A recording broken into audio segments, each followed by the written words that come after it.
Um, this is a little explanation to explain why I'm here and why I'm making videos for Dungeons and Dragons, a hobby that I love and that I've recently returned to. I played Dungeons and Dragons through the 80s and early 90s, and in about 94, 95, I graduated and set up my own theatre company and have been working in theatres for the last 20 years.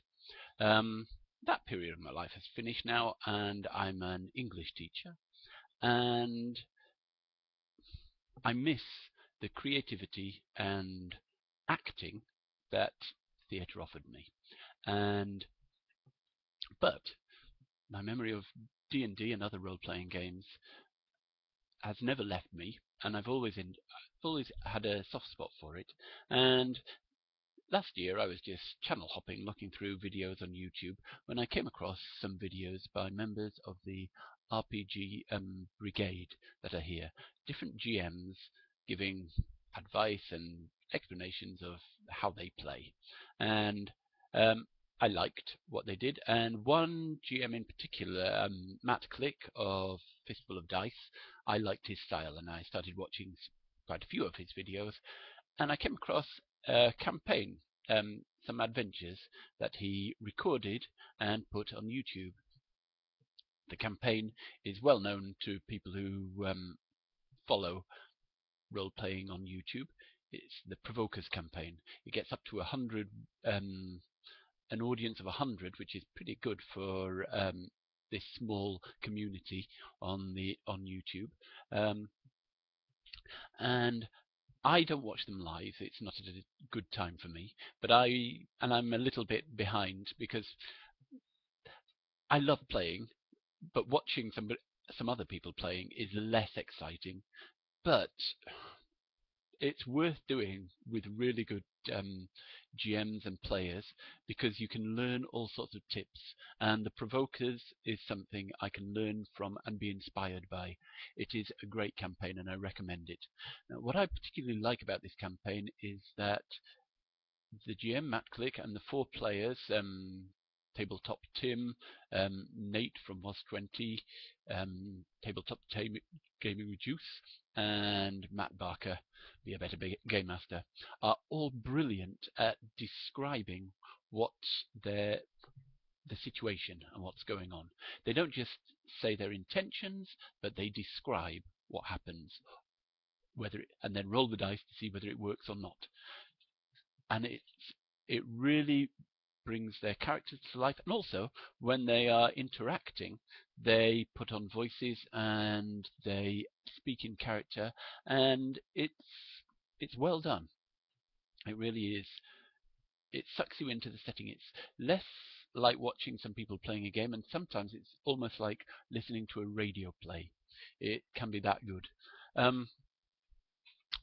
Recently I watched episode 7, and there's a fight in there that had me on the edge of my seat and my heart beating really fast. I recommend you, if you don't watch anything else, watch that episode. I think it's a brilliant example of what tabletop role-playing can achieve. Now, people like different styles. This is the style I like. And to achieve this style, you have to try and describe. Basically, that's what they do, and that's what brings it to life. So that's my kind of message to self. Describe your intentions. Don't just describe what you do. Don't just tell the GM your intentions. But I've noticed a problem that I have, because in general, that's what I do or try to do when I'm playing a game. But if a map is presented to me, as they so often are, then there's a little chip in my head that changes from somebody who's role-playing and storytelling, describing what's happening, to somebody who's a tactical wargamer, fantasy wargamer, who's just moving tokens around on a battlefield. And I'll say, I'll move 25 feet to there and attack this one, and forget totally about role-playing. This, I think, is an inherent danger with playing with maps. On the Provokers campaign, they don't do it at all. They don't use maps. I've only seen one map, and it's of the campaign territory. It's of a large scale land rather than of a battle map. Battle maps are useful if it's a complicated battle with lots of different people involved and a lot to keep in track of, and it's difficult to really see. In a really complicated battle, it's difficult to see and know what's going on, to remember all the details of what's going on. And if it's necessary, if you like playing tactical games, which are an element of role-playing games and can be an enjoyable element too, that it's maybe a little bit missing and substituted to the storytelling in the Provokers. But if you like to up the tactical side, maps are necessary. But you can combine them with storytelling if you describe, instead of saying my token moves there and attacks, you can still say he runs across the rock-strewn floor and swings his battle axe at the nearest goblin. It's as easy as that.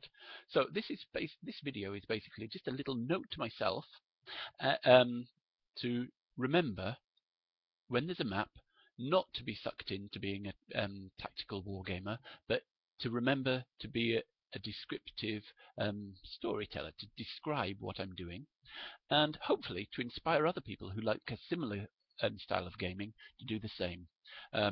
Maybe you do already, and if so, good luck to you. My name's Caius. I love role-playing games and Dungeons and Dragons, and I hope to see you in a role-playing game in the One Shot group. Thank you.